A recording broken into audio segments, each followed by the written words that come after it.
let's dive in some of the most unique techniques and prompts for ChatGPT. It's easy to ask ChatGPT to generate a list of ideas for your next project. For example, here how to study more effectively, and then add in something like for the topic above. New ideas or approaches, prioritize ideas that are uncommon or novel, and see what you get back.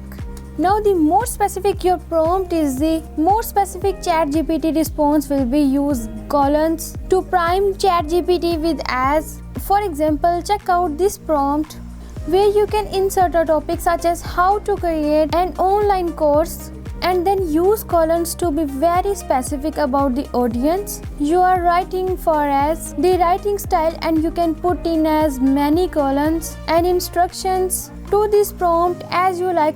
I love studying, and mind maps are a great way to prepare for anything.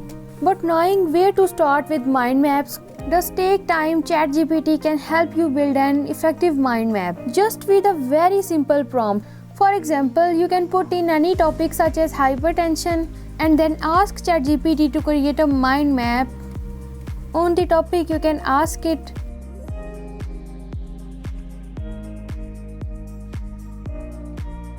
if you want to stand out when you are writing blogs or on social. You need to generate content that challenges readers' assumptions. You need to seek out and help you think outside of the box of the normal way. For example, you set a topic like growing on Twitter and then ask it to specifically give contradictory and dominant narratives around the points that challenge assumptions.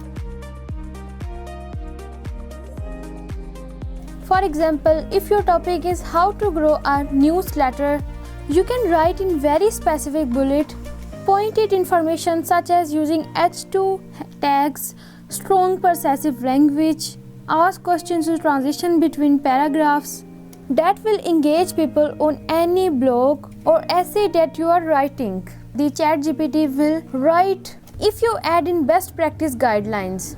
For typing the type of content you want, you will get the best responses.